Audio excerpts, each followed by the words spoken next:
Lydia. She's always in my videos.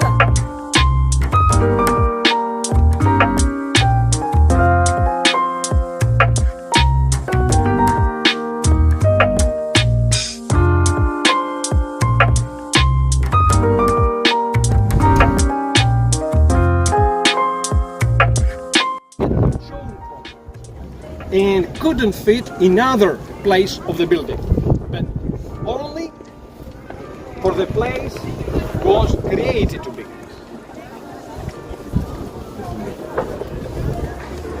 We could speak hours about the specifications, the mathematical specifications and the perfections of this building. We have to say something about the marble workers, the common Athenians who were working here as workers of the chisel and the hammer.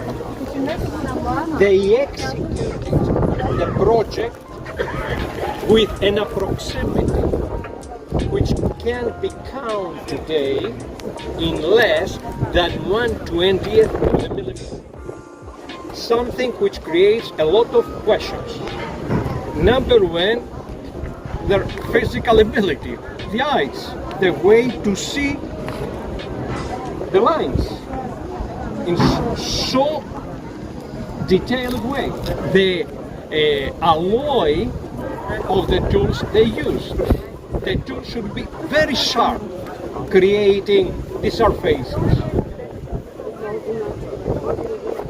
and many other things. Definitely these people were happy working on this project, and they were not under the whip of a slave. What was inside? Inside this building was the cult statue of the goddess. The cult statue of the goddess was 12 meters high, was made of gold and ivory. It's estimated that the golden parts weighted approximately 1,150 kilos, pure gold. The naked parts of the statue were made of ivory. Now, the statue was made in such a way that easily could be dismantled in the case there were doubts that priests or politicians had stolen statue. Was inside for 1,000 years and was the object, the main object of worship of the ancient Athenians. When Apostle Paul delivered his famous speech on Mars Hill, the statue was inside. And it was very brave of him to speak to Athenians about divinity which cannot be compared with any kind of art. The statue disappeared when Theodosius imposed Christianity by force, and the temple of the goddess of wisdom was converted into a Christian church dedicated to the holy wisdom. The holy wisdom, Magia Sophia.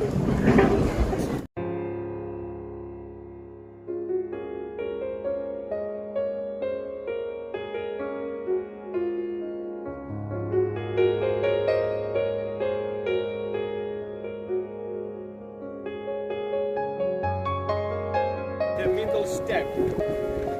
To see the middle step as an engineer, you have to put your eye to this corner and try to see the other corner on the other side. Yes. You saw the curve? Yes. The same for all the horizontal lines of this building. So the floor is spheric, and the sphericity of the floor goes all the way to the roof through the columns.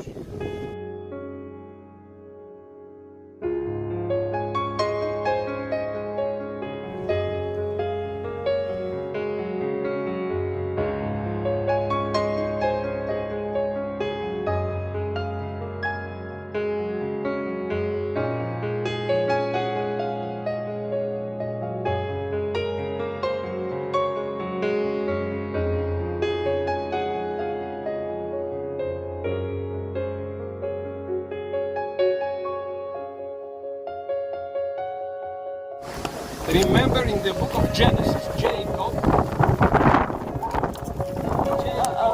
Bethel, after he saw the vision of the lander connecting the earth with the heavens, he took the stone he used as a pillow, which was rectangular, and after he put it upright and he made a libation of it, he said, this pillar, remember the divine presence in the book of Exodus. The pillar of the blood, the pillar of the fire. Remember the two freestanding columns from Solomon's temple. And this is the main reason why you see the Greek temples being surrounded by so many columns. It's symbol of divinity even for the Greeks.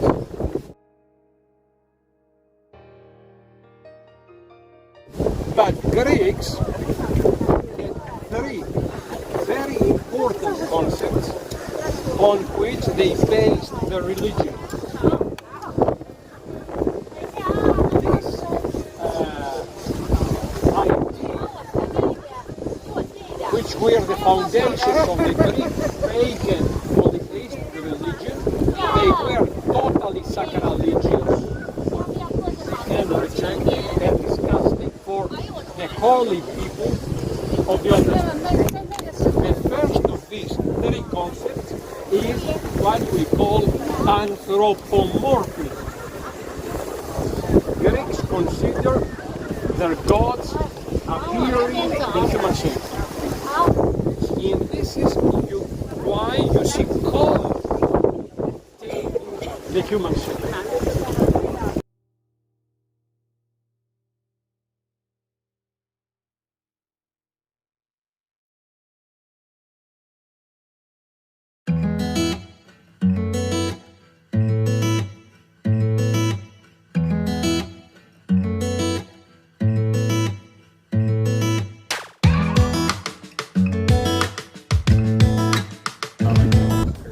Are in Greece, Athens, Greece, and it's so beautiful.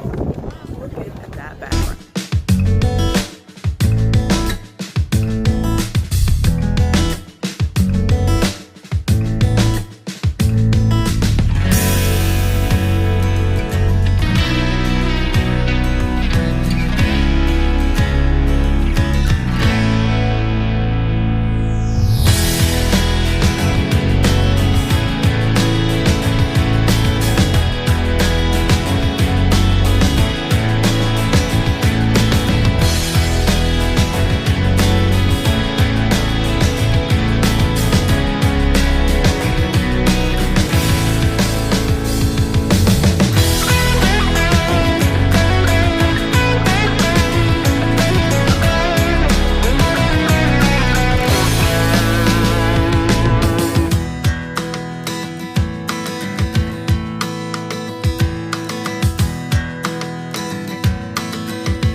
We were born in 17 and learning about that. So it's just beautiful to actually be here, to see the view. It's gorgeous. It's a little rough. There's the Acropolis. Oh, that's the, so we're actually going here to the Agora. Wow. So that's where it is. Oh no, I don't know what I know, that it is. looks exactly I was like, weren't we there? Yeah. But it's not. Yeah. No, it's not. Everything kind of looks... After a while, it starts looking the same.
the precious time of the assembly, and finally that he was a loyal citizen, not an evil man.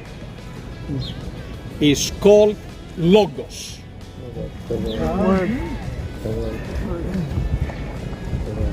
Very, very important term for the Bible and the international terminology.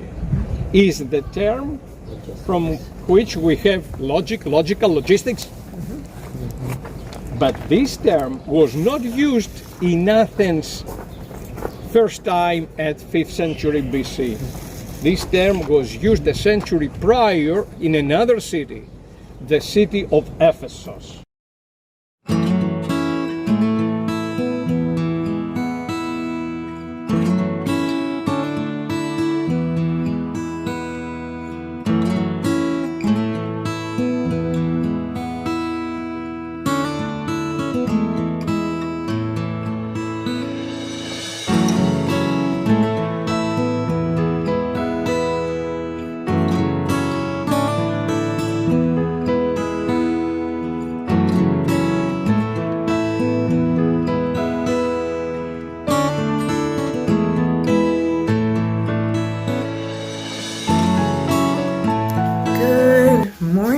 Today is, I don't know what today is. You get lost in the week, honestly. I'm in my hotel room right now. Yes, I look congested. My eyes are a little swollen only because I have been having some seriously either allergies or getting sick. I'm not sure what it is. I just been praying and asking God to really heal me from any ailments. But yeah, I just wanted to come on really quickly. Today, I believe, is the last day in Athens. Been in Athens for 2 days, so I haven't done any vlogs since then. But I want to share just like so far my experience. It's just been such an amazing time here.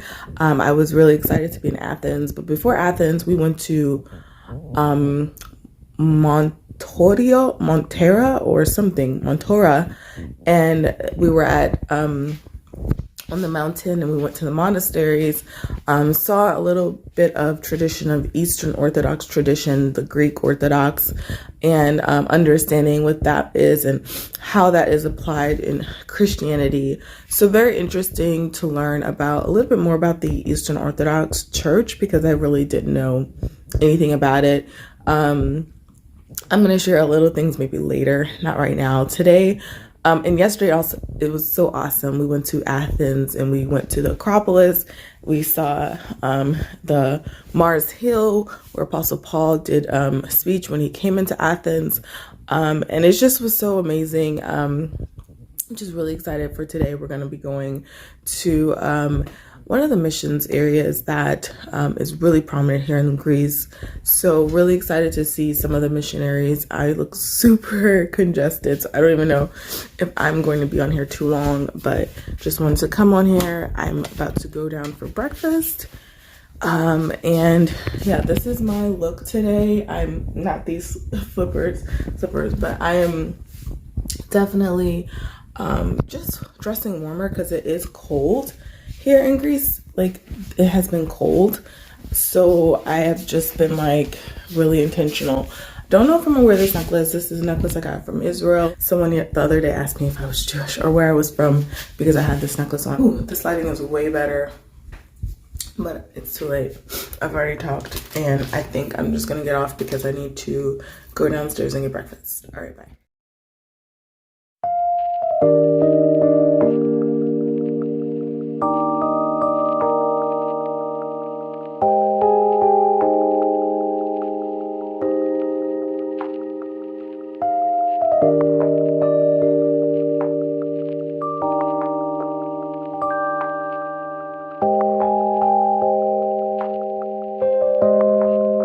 The only excavated section inside the walls, intramurus, is this, here, which is considered to be less than 5%. Is just a part of the public section. Of course, as you see down there, the excavation goes on. but today the excavation has a totally different character. It's an excavation with knives and toothbrushes. The theater of Corinth is described as one of the biggest ancient theaters, with an estimated capacity between 19 to 23,000 seats. Very big. It's huge. Unfortunately, when the theater was discovered, was also discovered that during the Middle Ages, the Corinthian theater was used as a marble quarry. So the remains today of that theater are very poor remains. And so we go down there not to see the theater, but to see in front of the theater the pavement with the inscription. Okay? Let's go. See a pit. The archaeologists remove the surface of the pavement, trying to see what was underneath during the classical time. On the right there, in the grass, you can see the remains of the pavement of the road which comes from this side of the city and forms a corner with the pavement there. Now, from this corner to the end of the excavation, down there, is the area of the theater.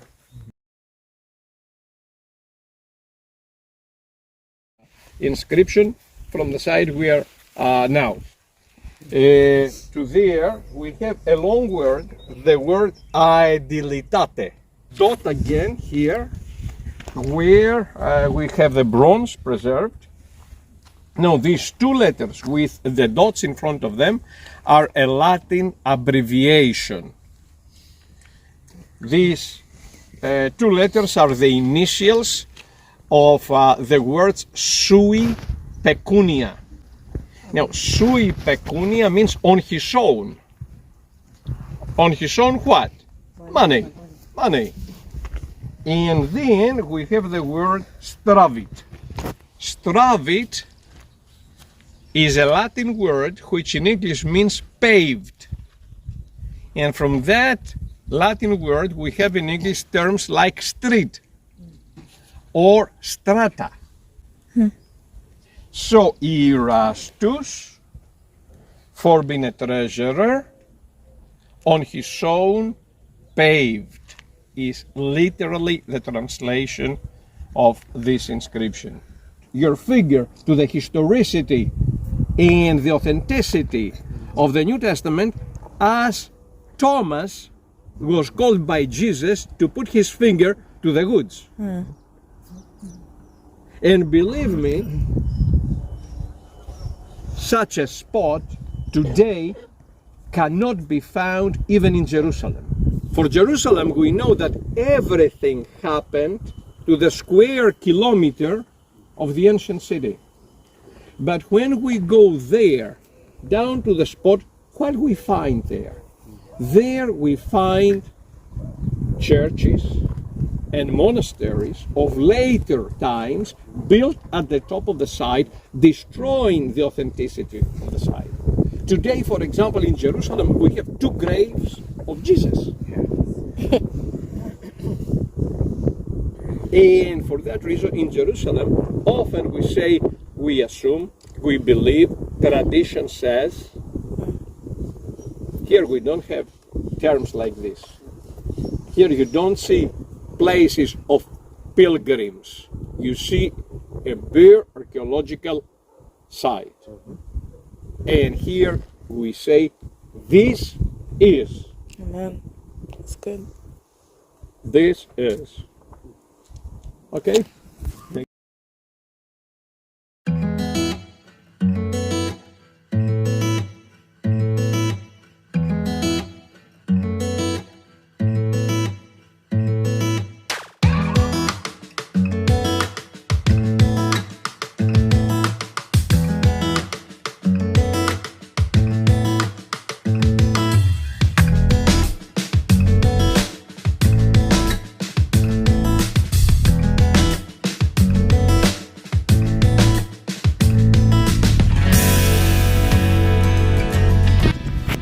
is a matter of a certain place of the ancient city, which is a tradition through the centuries until today. The most of the European and the American cities still today are built around the city square. This is what we have.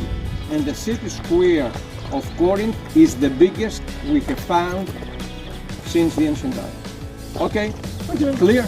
Yeah. Yes. Thank you.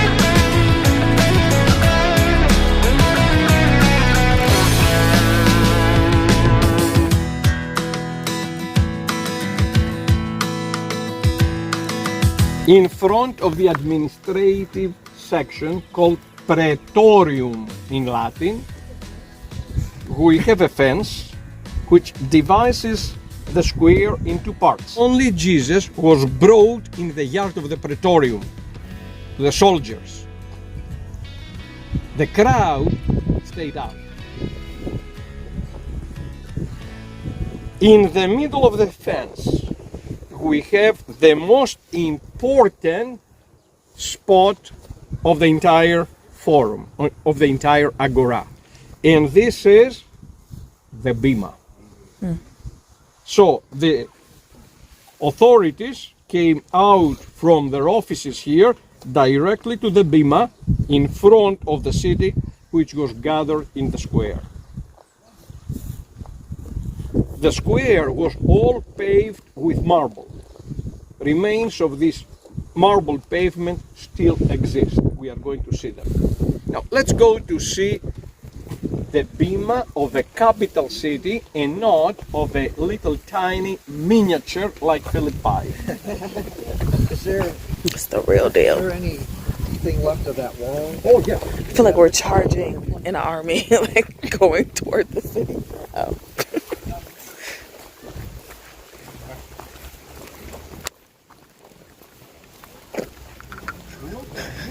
Wall here. Church.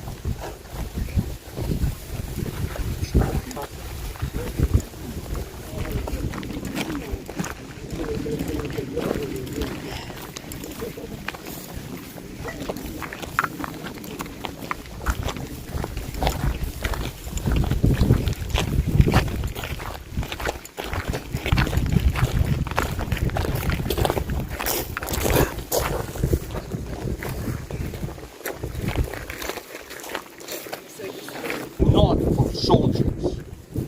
Remember, here as you see are well decorated. And behind them were white marble columns like this one all around, in between of which were wooden boards on pillows could put their back on the wooden board. On the side, we have the elevated section, which was decorated with marble decoration, as you see here, all around. And on the other side, we have symmetrical, the same thing.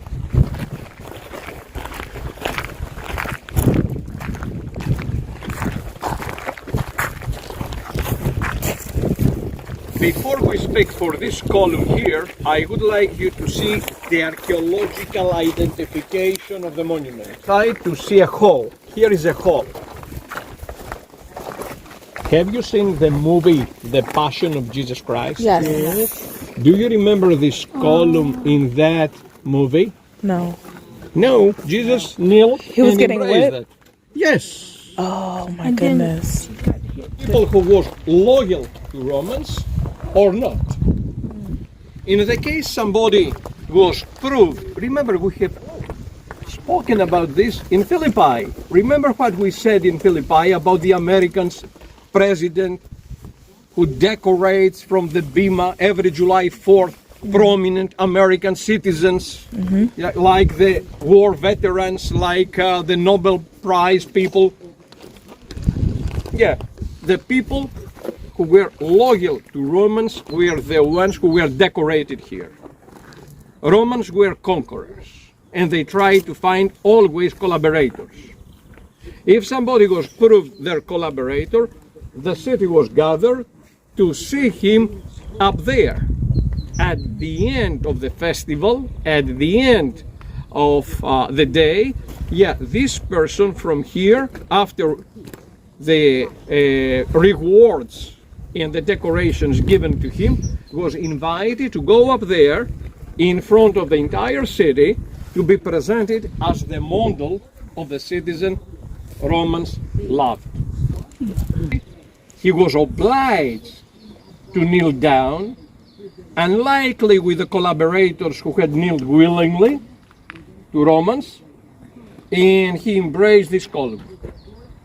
His arms were tied here, and his back was given to the whip.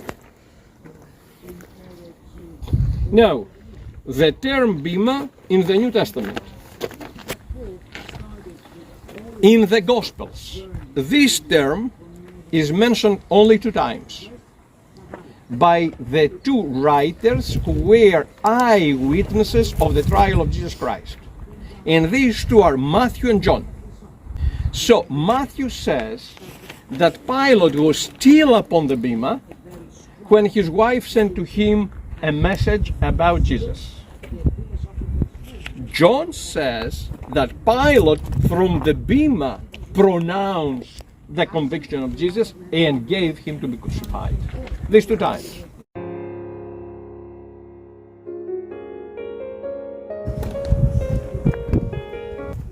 The term bema in the rest of the New Testament. That means in all the letters in the book of Revelation is mentioned only 2 times. Apostle Paul, after this event that happened here, uses this structure and the function of this structure as an illustration.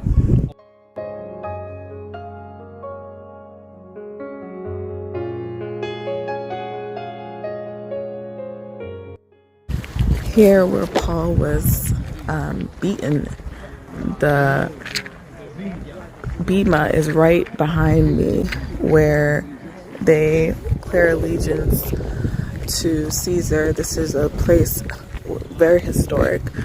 Even I see that's where Paul was beaten, from the book of Acts and Corinthians. Now we're learning more about this sanctum.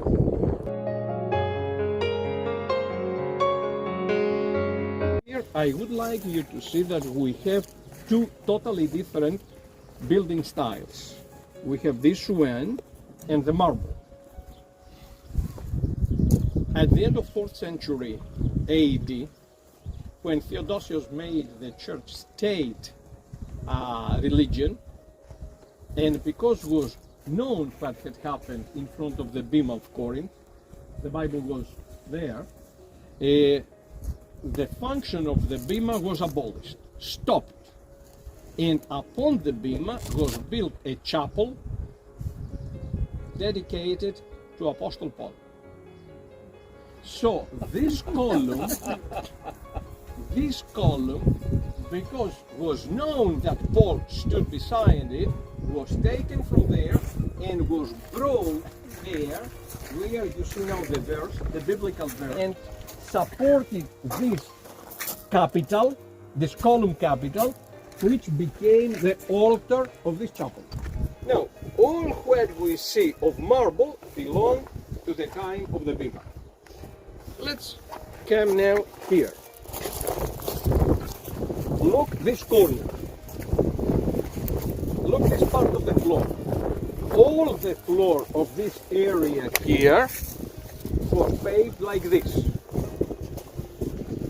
You see that? Mm-hmm. Now, what was around here? Seats of officials. Oh, You that's see, what the we seats have are. seats. I was wondering. What is this? Now, this and this, where the door frame was an iron door here, and we have symmetrical to that on the other side, which was totally removed because of the altar of the chapel. He started repeating phrase by phrase her prayer, and he got calm, and with the end of the prayer he died. Wow, praise God. Wow.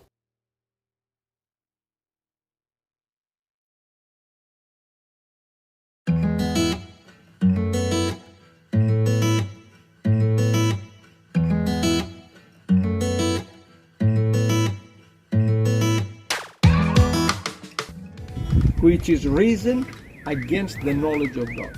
When Paul wrote these lines, this stronghold up there was not yet a military base, but was the spiritual stronghold of prostitution, in the shade of which the entire mega city of Corinth was living.